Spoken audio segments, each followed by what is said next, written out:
The car outed him before he did. I got into his SUV and watched his second life light up the dashboard. The first thing I tell people now is that it wasn't a dramatic revelation. No lipstick on a collar, no hotel concierge calling to confirm a reservation I didn't make. The beginning was a small thing, a blue icon on a dashboard, the shape of a phone next to a name I didn't recognize. Small things have a way of snowballing, but the start is always quiet. Evan and I had been together for a little over 5 years. We met the boring way friends of friends, the kind of housewarming party where everyone hovers around the kitchen island and makes polite conversation about rent and commutes and the mystery of the oven that takes 20 minutes to preheat. He made a dumb joke about the overwatered ficus in the corner, and I laughed harder than the joke deserved. We ended up taking the same train home that night, and he insisted on walking me the extra blocks to my building like we were in a city where that still felt necessary. It was sweet. He was sweet. We fell into a routine thick and fast. First the Sundays, then the weeknights, then the drawer, then the key.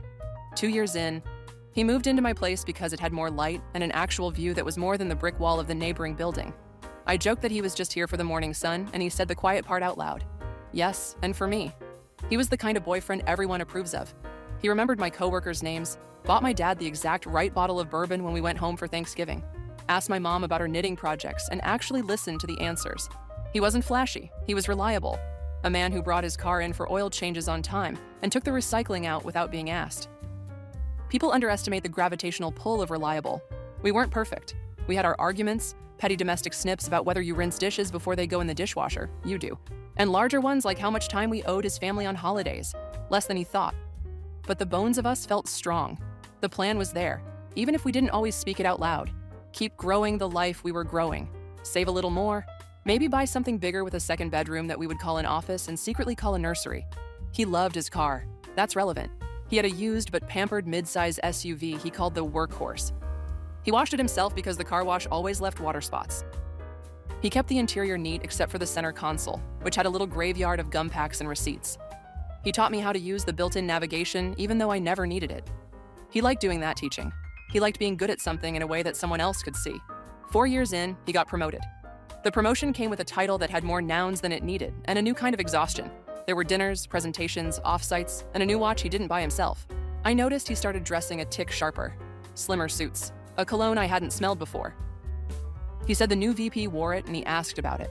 He said it was Tom Ford and made a face about the price, then bought it anyway. I felt a tug of something I didn't want to call insecurity. Not because I thought he would cheat, because it felt like I had to keep up. I bought dumber shoes than I could afford and pretended they were comfortable. I cut my hair shorter and called it a summer reset and pretended it wasn't to look like I belonged in the new restaurants his world seemed to prefer. He also started driving more. Client sites in the suburbs, visits to vendors, breakfast meetings that could never be coffee shops within walking distance. Always a place with a parking lot and an interior designed to make you forget what time of day it was. I didn't think anything of it because it fit the story I already believed. Promotions come with miles. There were small things, though. The way he kept his phone face down more often. The way he took calls on the balcony and closed the door behind him. The way he started to care where I was on certain nights, in a way that sounded like consideration but felt like scheduling. It was still a small thing when it started, but small things have gravity, and sometimes a car knows you better than the person sitting in it. The day the car told me the truth was a Wednesday. I remember because I had a dentist appointment that morning, and afterward, half my face was numb, and I texted him a photo of my lopsided smile with a caption about how I looked like I'd lost a fight with a pillow. He sent back a row of laughing responses that didn't quite look like words, which was our shorthand for when either of us was in a meeting. It was ordinary, and then it wasn't. I needed to pick up a package from the UPS store, and the box was big enough that carrying it on foot would have been a mess, so I grabbed Evan's keys from the ceramic tray by the door. It wasn't unusual. If anything, he preferred it. He liked the engine to turn over regularly. He said it was good for the battery. The car smelled like him. This is something that happens in long relationships. You map a person to a scent, not one you can buy in a bottle, but a layering of familiar things. The cologne I'd teased him about, the cleaner he used on the seats, the ghost of coffee from the travel mug. It was home adjacent. I started the engine, and the center display bloomed to life. The map, the radio, the little battery icon that always hovered around 3/4, the phone connection icon. The icon lit up and a device name flashed, even iPhone. Then, before I could tap for music, another connection splashed across the screen. It bumped his phone to second position like it had priority. Lena's iPhone. I blinked. The car chimed, cheerful, as if the interruption were exactly what I wanted. Most cars that have Bluetooth will remember devices. Ours had a list of them. My phone, his, my sister's, from the time we borrowed the car to take her to the airport. Even my friends from an afternoon thrifting run. Seeing a new device wasn't wild. Seeing a new device set as priority one, appearing without any physical phone in the cabin, connecting a heartbeat after his, was an entirely different species of wild. I sat there with the engine idling and the air a little cold because he had set the AC too high. I stared at the list. Evan's iPhone, my iPhone, Lena's iPhone. The car lets you reorder devices, and somebody had. Somebody had told it that when both are nearby, Lena's connects first. I told myself something so kind it feels embarrassing to write now. Maybe it was a client. Maybe he'd used his car as a conference room and connected someone's phone to take a call because the reception was better. Maybe he'd given a ride to a coworker whose battery was dying. Maybe Lena was the name of a client's wife, a visiting sister, a person with a dead Uber account. Then a little envelope icon popped up in the corner of the screen. New text message. The car spoke in its too pleasant voice and asked if I wanted to hear it. Reflex made me tap yes. The voice read, "Thanks for the coffee, handsome, next time yours." I could taste the dentist rinse again. The voice asked if I wanted to reply. I turned the car off like I was shutting a mouth. I sat there in that parking spot and tried very hard to reason it away. Handsome can be a joke. People call dogs handsome. People call their coffee handsome when they're looking for new adjectives. People send messages to the wrong number. People. I could throw hypotheticals at the dashboard forever, but the car would still say what it said. Lena's iPhone, primary. Message sent to the phone that was not in the car with me, and the car's computer thought the right home for that message was this vehicle. The car does more than hold you. It keeps a log, a history. I scrolled. It showed recent calls, recent messages, the streaming history. I could see the names of podcasts Evan never listened to, the music that had played last. The most recent playlist was labeled Late Drive. I didn't know that name because it wasn't mine. It wasn't his either. We have petty little domestic wars over playlist names. He would never choose something so on the nose. He's a dad joke curmudgeon in training. Late Drive was not his voice. The last call was to Lena. The duration was long enough for a commute across town, plus a few blocks of circling to find parking. I checked the clock. 2 nights ago. The night he said he was stuck on a call with a Singapore team and asked if I could eat without him. The car idled in my head for the rest of the day. I picked up the package and I pretended to myself that the blue icon meant less than it felt. Back home, I set his keys in their little tray and moved around the apartment the way you do when you're trying to see what else changes when one thing does. At dinner, I asked, careful, who Lena was. I picked an angle so gentle it made my teeth hurt. I said the name like I was trying on a sweater I might return later. He didn't flinch. He said the thing you say when you've done this before. He said, new analyst on Kincaid. She's a kid, hates the train. I've given her a couple rides because her schedule's been nuts. He picked up a forkful of pasta and didn't look at me. He put his phone face down on the table with an easy little rotation of the wrist that had started to feel like punctuation.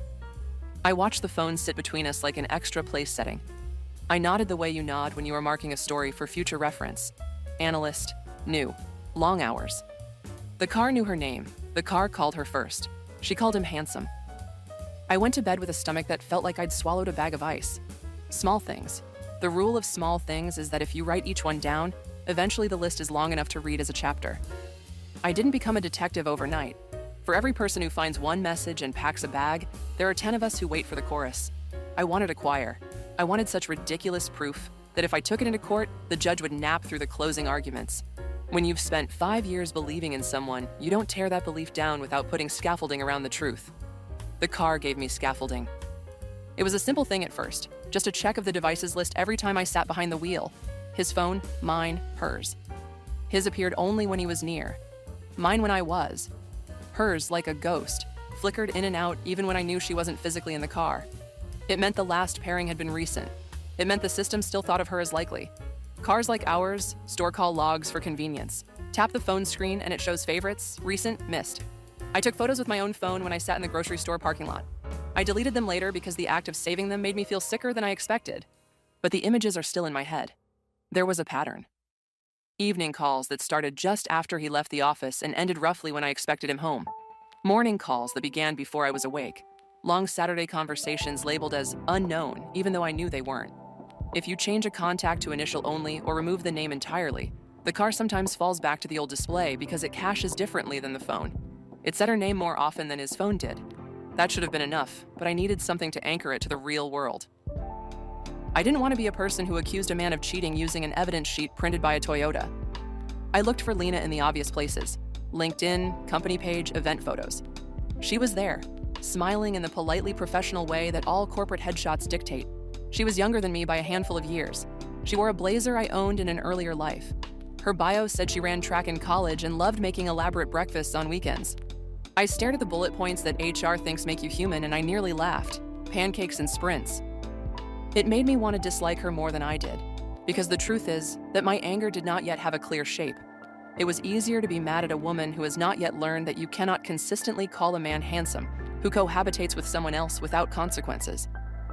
It was harder to be mad at Evan while he stood at the stove in our kitchen and ladled soup into bowls, like this was not an era with numbered days. His schedule started to shift in ways I could measure.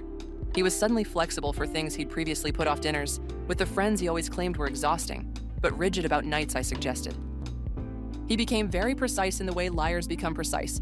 He had time windows. He demanded we eat at exactly 7:15 because he had an 8 p.m. check-in. He said he needed to go to the office early because the client was in from out of town, which was the business version of saying your cousin is in from Des Moines. He wore the cologne every day. He bought a second charger and left it at work. He changed his gym from the one 3 blocks away to the one near his office because the equipment was better. The car recorded trips to and from that gym, except sometimes that gym was not on the path the car's navigation history showed. He never used navigation for places he knew, but the system still logged the routes. I scrolled a little breadcrumb trail of streets he had never once driven to the office. If you feel like this is obsessive, understand that it didn't feel like obsession to me. It felt like tying knots in a rope while hanging over a canyon. Every knot meant I had something to hold as my hands started to fail. The day I stopped pretending came in the form of a song. I got into the car after work to pick up dry cleaning, and the stereo started playing a playlist that wasn't mine. I didn't touch anything. I just sat and listened. It was a sequence of songs I associate with teenagers discovering slow dancing. It was curated in the way that playlists are when they're not algorithmic. Human hands had put them in this order. The second track started with lyrics that made me want to chew through the seatbelt. He would have rolled his eyes at this song. He would have changed it with a grumble about sentimental nonsense. The fact that it was not only in the queue, but in the first slot said a lot more than the song itself. I checked the car's now playing source. It was a device named Lena's iPhone. The car, helpful to a fault, offered to resume playback from the last stopping point. I watched the progress bar pick up halfway through a track about secret places. I remembered to breathe again, only because a man honked behind me when the light turned green. I drove home in silence, and I could feel the edges of a fracture line forming. The crack ran right under all the ordinary things. I could see the surface life we'd built, and I could see the seam under it. I went upstairs and said nothing. He kissed me and tasted like mint. He said he had a late call, and I nodded. He said he might take it in the car because the apartment had been echoey lately with the new furniture. He was providing preemptive reasons the way you do when you're choreographing a lie.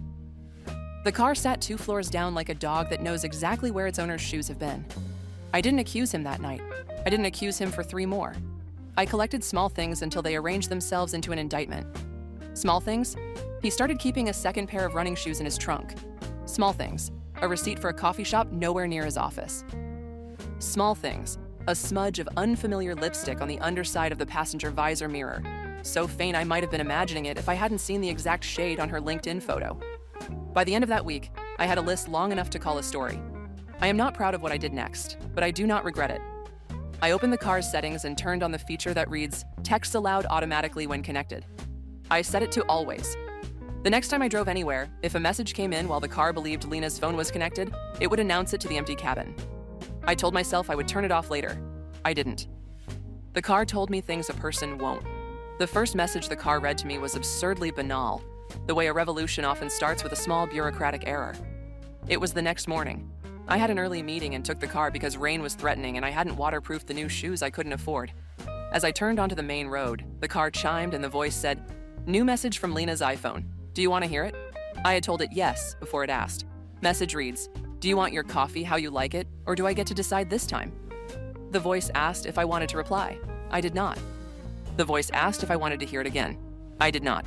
The voice asked if I wanted to call. I nearly drove into a delivery truck. I pulled over half a block later and sat with my hands on the wheel like you do when you want to touch something to remind your body where it is. The rain started in nervous little taps on the windshield. I turned the car off. I turned it back on. The icon was still there. The car was not lying. It has a lifetime of reasons to never lie.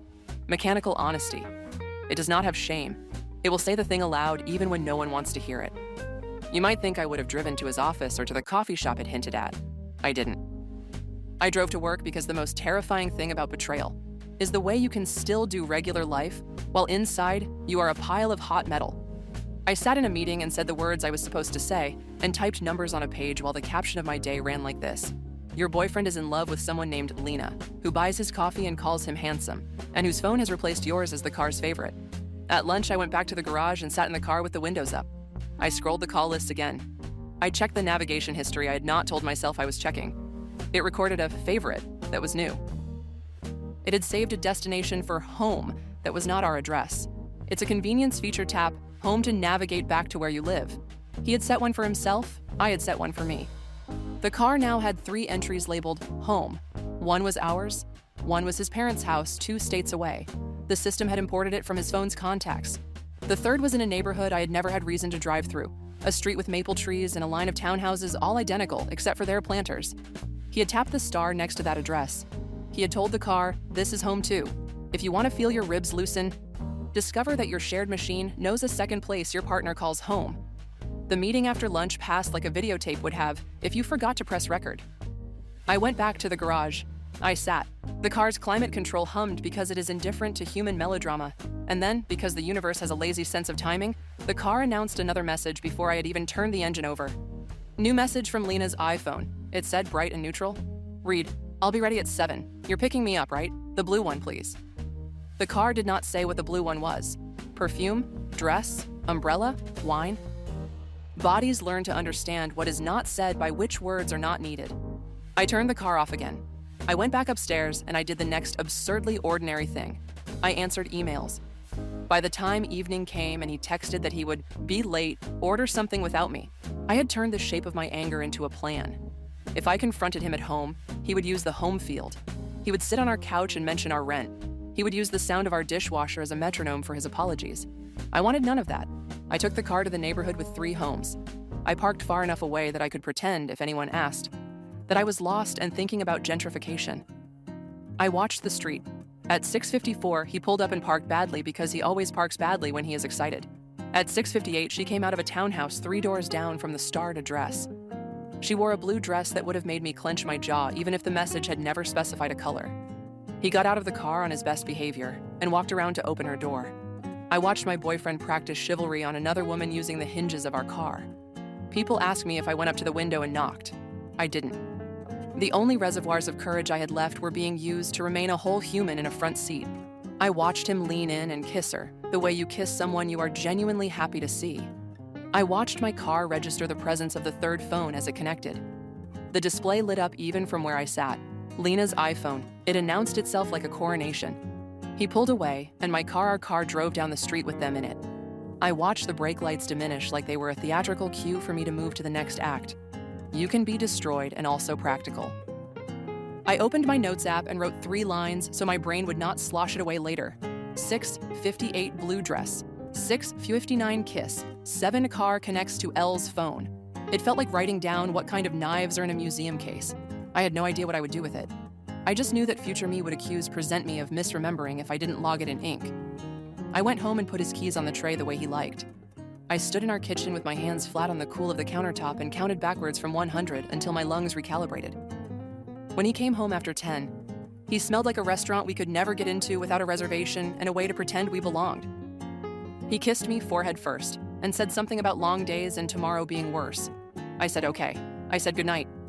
I closed my eyes in the dark and put my hand on the space between us that a car had just taught me to measure. You can live double for only so long before the remnant of the old life starts to rebel. Mine did on a Saturday morning when we were supposed to meet friends at a market, and he said he would drive because parking would be a nightmare. I sat in the passenger seat and felt the car wake up and greet everybody the way some people greet every dog in a park by name. It greeted me. It greeted him. It greeted her. She wasn't physically present, but her phone had been there recently enough that the car still kept the line warm. He saw the list, and for the first time, I watched a micro-expression break cover on his face. He said, "We should really clear out old devices. It's creepy how cars remember everything."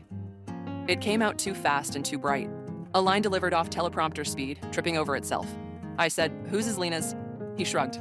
"From work. Why is it first?" "That's not, it just lists whatever." The car lets you set priority by hand.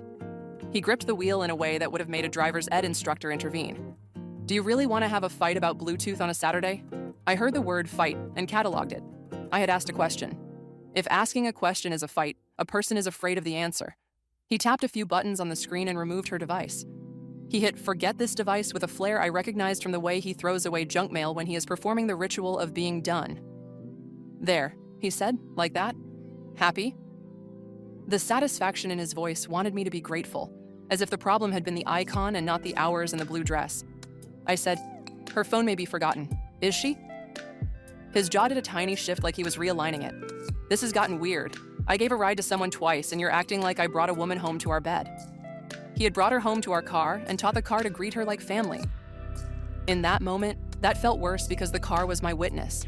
It had shown me the logs. It had pronounced the messages aloud. It had navigated him to a third home. I didn't answer.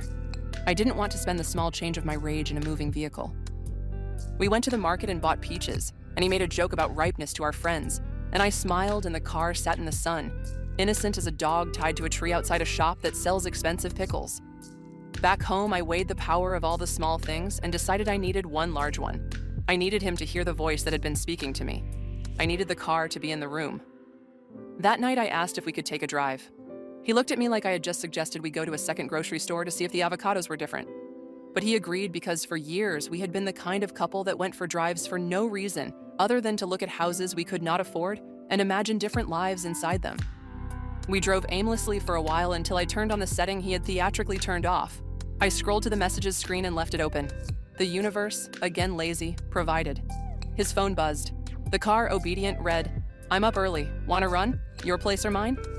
The car did not specify whose place hers was now. It did not need to.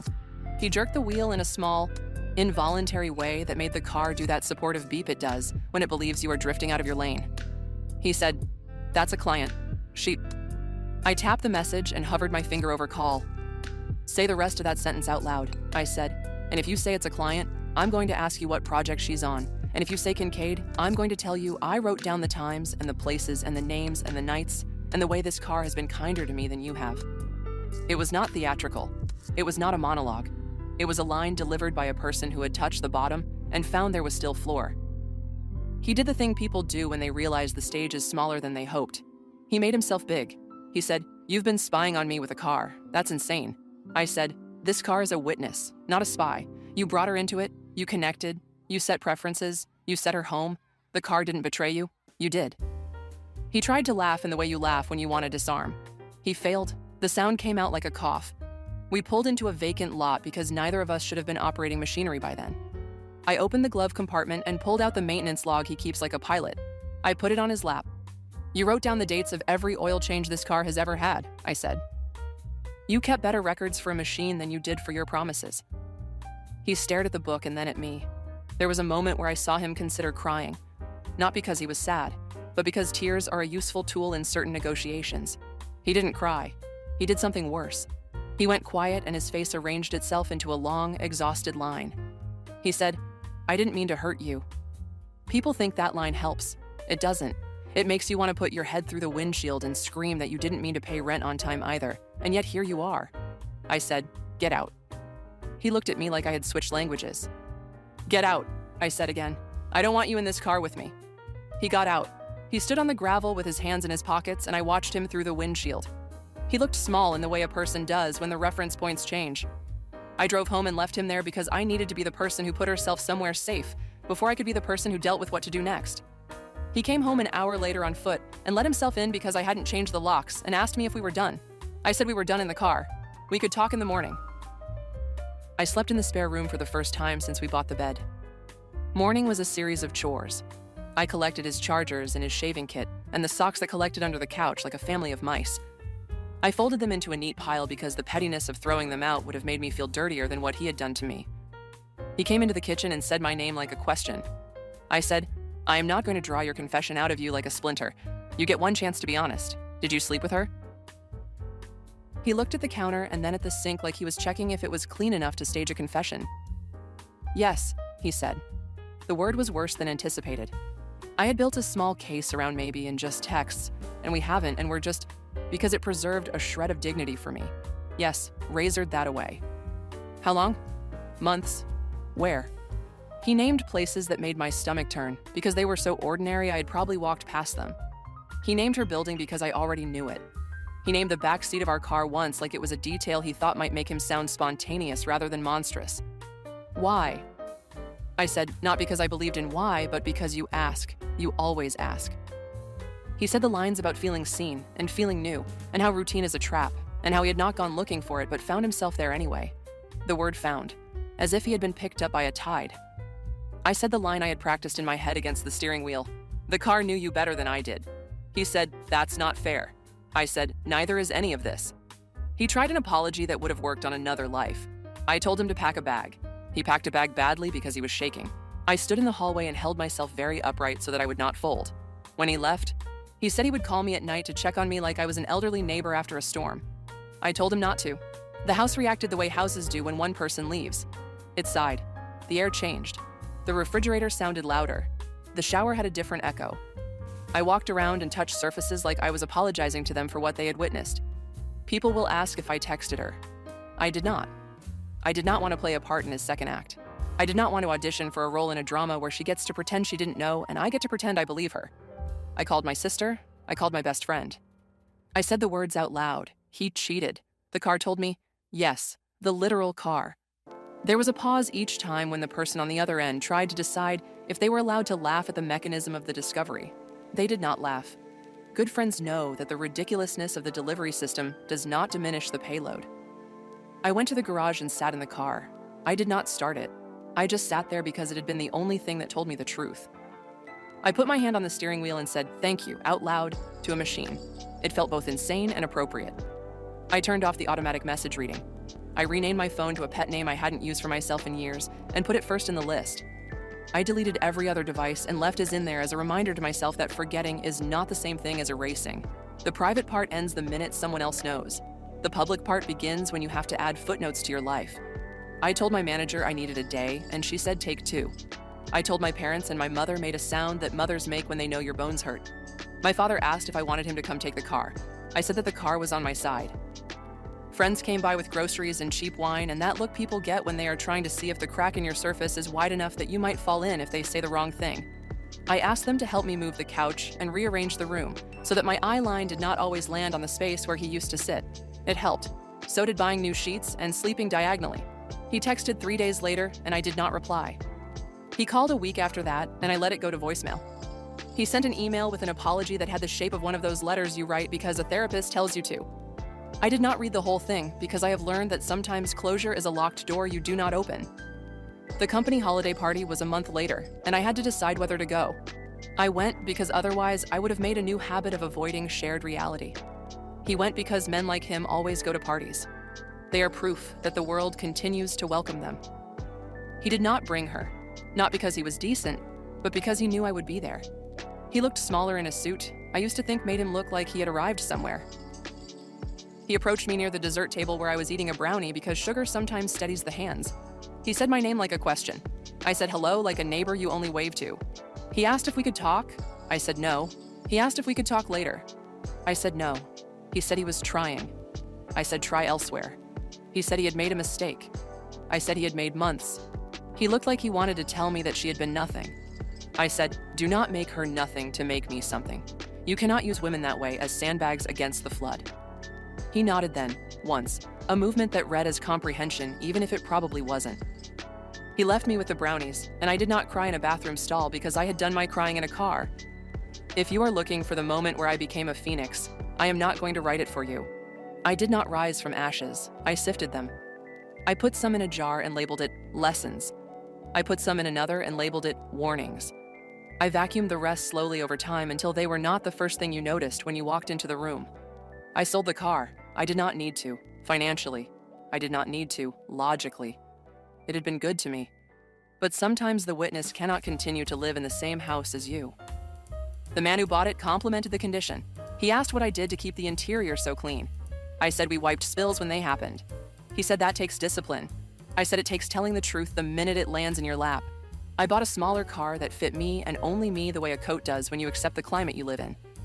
I named the device list My Phone and Me Again and Freedom.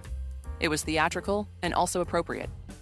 I kept a running note on my phone titled Car Lessons because it helped to take the metaphor and make it manual. It reads like this: a system that remembers will tell you the truth without malice. Priority is not an accident. Someone hands it to you or takes it away. If a person sets a second home, believe them, even if they never say the address out loud.